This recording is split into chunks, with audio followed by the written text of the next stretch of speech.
નમસ્કાર, આપનું સ્વાગત છે એજ્યુકેશન ઇન ગુજરાતીમાં। તો આજનો આપણો વિષય છે હિન્દી, ધોરણ 9, પાઠ 16, ભારતીય संस्कृति में गुरु शिष्य संबंध। पाठ ए છે निम्नलिखित हेतुलक्षी प्रश्नों के उत्तर लिखिए। એમાં પ્રશ્ન પહેલો છે उचित शब्द से रिक्त स्थानों की पूर्ति कीजिए। पहलो प्रश्न है भारतीय पहलवान गामा ने कहा हम लोगों को वंश परंपरा से खालची परंपरा अधिक प्रिय है। एनो जवाब है शिष्य। बीजू है खाल जगह जैसे व्यक्ति को भी उत्तम शिष्य के लिए रो रो कर प्रार्थना करनी पड़ी थी। एनो जवाब है रामकृष्ण परमहंस। त्रीजू है यहाँ पूज्य नहीं खाल जगह ही श्रेष्ठ है। एनो जवाब है पुजारी। चौथो है पुराने जमाने में मौलवी लोग बड़े बड़े खाल जगह होते थे। एनो जवाब है रामाणी। पांचमो है आज के गुरु सिर्फ खाल जगह लेने में ही चतुर है, देने में नहीं। एनो जवाब है सेवा। प्रश्न बीजो है निम्नलिखित विधान सही है या गलत यह बताइए। वहाँ पहलो प्रश्न है आज शिष्यों को शुल्क देकर विद्या प्राप्त करनी पड़ती है। एनो जवाब है सही। बीजू है विदेशों में कदर होने के बाद भारत में लोग व्यक्ति को सम्मान देते हैं। एनो जवाब है सही। तीजू संगीतकार की अपेक्षा श्रोता अधिक मूल्यवान है। एनो जवाब है सही। चौथु है हमारे देश में ज्ञान पाने के लिए मैक्स मुलर ने जीवन भर प्रार्थना की। एनो जवाब है सही। प्रश्न तीजो है निम्नलिखित प्रश्नों के उत्तर एक एक शब्द में लिखिए। पहलू है प्राचीन समय में भारत में विद्यालय किसके समान था। एनो जवाब है आश्रम या मंदिर के समान। बीजू है शिक्षक आज कैसे बन गए हैं। एनो जवाब है वेतन भोगी। तीजू है विदेश जाना भारतीय लोगों को कैसा लगता है। एनो जवाब है स्वर्ग जैसा। चौथो है रामकृष्ण परमहंस के बहुत प्रार्थना करने के बाद कौन सा शिष्य मिला। एनो जवाब है स्वामी विवेकानंद। प्रश्न 4 है सही वाक्यांश चुनकर निम्नलिखित विधान पूर्ण कीजिए। पहलू है गुरु शिष्य संबंधों में परिवर्तन आ गया है क्योंकि। एनो जवाब है आज हमारी संस्कृति व्यावसायिक हो गई है।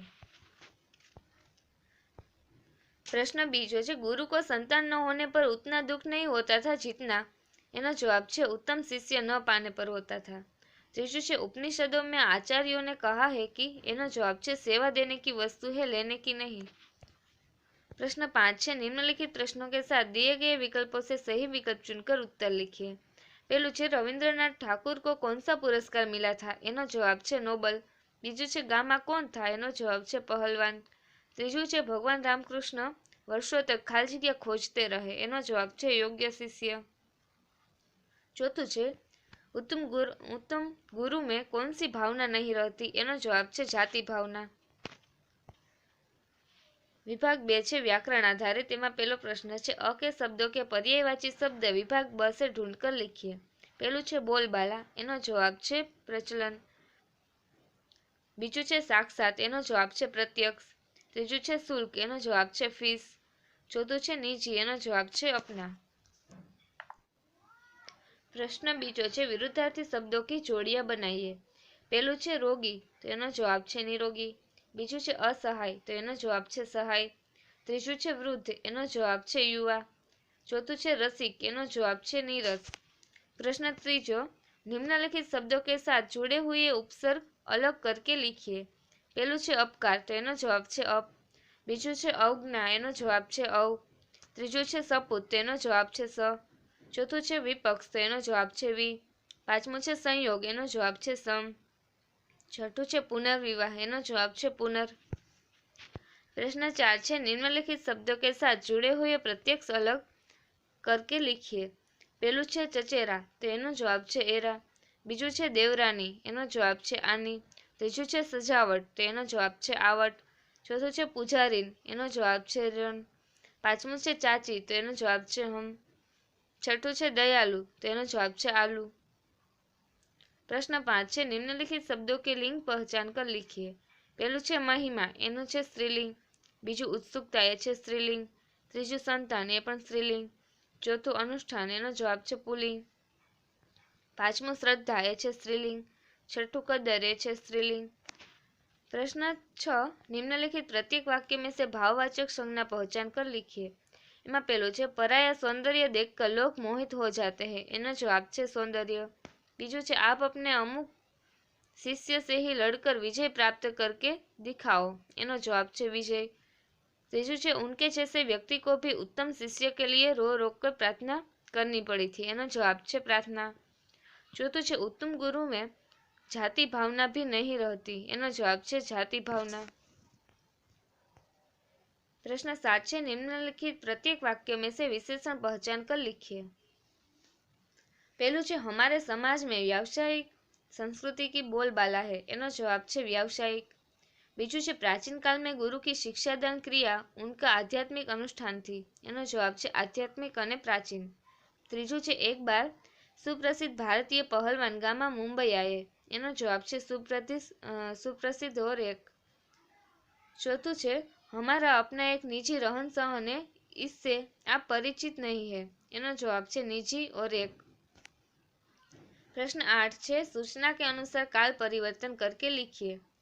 पहलू छे इसमें और मुझ में फर्क ही कुछ नहीं है, एनु भविष्य काल में बदलिए।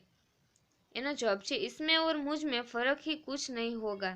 बीजू छे हम अपने शिष्यों से कम प्रमुख रहे, एने पूर्ण भूतकाल में बदलिए। एनो जवाब छे हम अपने शिष्यों से कम प्रमुख रहे थे। त्रीजू छे उपनिषदों में आचार्यों ने कहा है, एनो सामान्य भूतकाल में बदलवानुं छे। एनो जवाब छे उपनिषदों में आचार्यों ने कहा है। चौथुं छे भारतीय पहलवान गामा मुंबई आए। एनो जवाब छे भारतीय पहलवान गामा मुंबई आए थे। प्रश्न 9 छे निम्नलिखित शब्द समूह के लिए एक शब्द लिखिए। पहलू छे अच्छी तरह से प्रसिद्ध हुआ हो। एनो जवाब छे सुप्रसिद्ध। बीजू छे जमीन और आसमान की मिलने वाली आभासी रेखा। एनो जवाब छे क्षितिज। तीजू छे वेतन पर गुजारा करने वाला। एनो जवाब छे वेतनभोगी। चौथुं छे राम की कथा कहने वाला। एनो जवाब छे रामायणी। प्रश्न 10 छे निम्नलिखित मुहावरों के अर्थ लिखिए। एमां पहलू छे गधे को गणित सिखाना। एनो जवाब छे अयोग्य को ज्ञान देना। बीजू छे हैरान कर देना। एनो जवाब छे चकित कर देना। तीजू छे नाम कमाना। एनो जवाब छे यश पाना। चौथुं छे ताकते रहना। एनो जवाब छे आश्चर्य से देखते रहना। पांचमो रंग जाना। एनो जवाब छे गहरा प्रभाव पड़ना। पार्ट बी छे प्रश्न पहलो निम्नलिखित प्रश्नों के उत्तर एक एक वाक्य में लिखिए। पहलो प्रश्न छे प्राचीन काल में भारतीय शिक्षा केंद्र कैसे थे। एनो जवाब छे प्राचीन काल में भारतीय शिक्षा केंद्र एक प्रकार के आश्रम अथवा तो मंदिर जैसे थे। बीजो छे प्राचीन काल में गुरु की शिक्षादान क्रिया क्या थी। एनो जवाब छे प्राचीन काल में गुरु की शिक्षादान क्रिया उनका आध्यात्मिक अनुष्ठान और परमेश्वर प्राप्ति का एक माध्यम था। तीजो छे जब रविंद्रनाथ ठाकुर को नोबेल पुरस्कार मिला तब बंगाली लोग कौन सा राग अल्पाने लगे। एनो जवाब छे जब रविंद्रनाथ ठाकुर को नोबेल पुरस्कार मिला तब बंगाली लोग अमादरे ठाकुर अमादरे कठोर सपूत राग अल्पाने लगे। चौथुं भारतवासी मालाएं लेकर किसका स्वागत करने दौड़े। भारतवासी मालाएं लेकर स्वामी विवेकानंद का स्वागत करने दौड़े क्योंकि उन्होंने अमेरिका में अपना नाम कमाया था। पांचवें छे गांधी जी किन्हें अच्छे लगते हैं।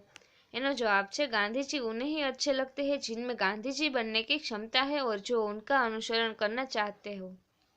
छठुं छे भारतीय गुरु शिष्य परंपरा का भव्य रूप आज भी कहाँ दिखाई देता है। एनो जवाब छे भारतीय गुरु शिष्य परंपरा का भव्य रूप आज भी साधुओं पहलवानों और संगीतकारों में दिखाई देता है। प्रश्न बीजो छे निम्नलिखित प्रश्नों के उत्तर 2 या 3 वाक्यों में लिखिए। पहलो प्रश्न छे गामा पहलवान अपने शिष्य से लड़ने के लिए क्यों तैयार नहीं थे। एनो जवाब छे गामा पहलवान भारतीय गुरु शिष्य परंपरा को मानते थे। इसके अनुसार गुरु शिष्य को अपने से अधिक यशस्वी देखना चाहते हैं, इसलिए वे अपने नामी शिष्य से लड़ने के लिए तैयार नहीं थे। बीजू छे भारतीय गुरु शिष्य परंपरा जाति धर्म से ऊपर किस प्रकार रही है। एनो जवाब छे भारतीय गुरु शिष्य परंपरा में संकुचित दृष्टिकोण कभी नहीं रहा। यही कारण है कि हमारे देश में कितने ही मुसलमान पहलवानों के हिंदू शिष्य है और हिंदू संगीतकारों के मुसलमान शिष्य है। यहाँ व्यक्ति के गुण साधना और आचार विचार को परखा जाता है, इसके जाति संप्रदाय और धर्म को नहीं। पुराने जमाने में मौलवी लोग बड़े बड़े रामायणी होते थे। आज भी देहातों में भरत मियाँ रंजीत मियाँ आदि हिंदू नाम सुनने को मिलते हैं।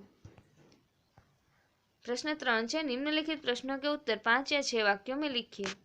एमां पहलो छे यूरोप के प्रभाव के कारण आज गुरु शिष्य संबंधों में क्या अंतर आया है।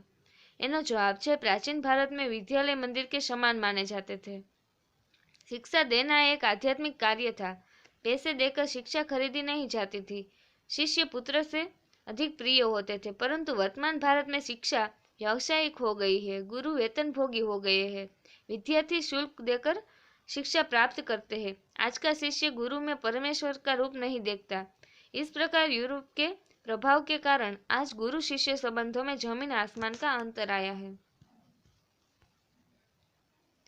प्रश्न बीजो छे, विवेकानंद और रविंद्रनाथ ठाकुर को इस देश में अधिक महत्व कब मिला? एनो जवाब छे, विवेकानंद रामकृष्ण परमहंस के शिष्य थे। आरंभ में उन्हें भारत में महत्वपूर्ण स्थान प्राप्त नहीं हुआ था।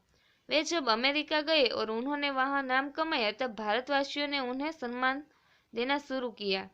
इसी प्रकार रविंद्रनाथ ठाकुर को यहाँ कोई नहीं जानता था। उन्हें जब नोबेल पुरस्कार से सम्मानित किया गया, तब बंगाल वासियों ने उनकी प्रतिभा पहचानी। वे बंगाल के ही नहीं, सारे देश के लिए गौरव बन गए। इस प्रकार विदेशों में सम्मानित होने पर ही विवेकानंद और रविंद्रनाथ ठाकुर को देश में महत्व मिला। तो आ हतुं ધોરણ 9 हिंदी। જોતા રહો એજ્યુકેશન ઇન ગુજરાતી ચેનલ, શીખતા રહો। થેન્ક યુ, આભાર।